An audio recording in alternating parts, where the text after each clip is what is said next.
How to change page color in Microsoft Word. This tutorial shows you how to set a background color for the whole document. First, open Microsoft Word on your computer.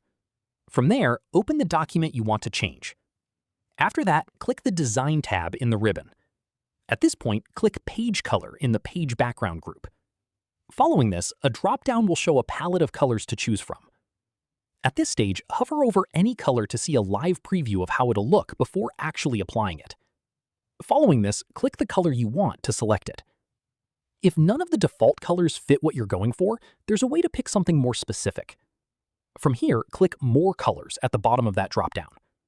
At this stage, choose a custom shade from the color wheel, or enter exact values if you have a specific color in mind. Following this, click OK to apply it. Once applied, your entire document background updates to that color, both on-screen and in printed or exported versions. That's how you change page color in Microsoft Word. If this helped, drop a like, subscribe for more tutorials, and hit the bell so you don't miss the next one. Catch you then.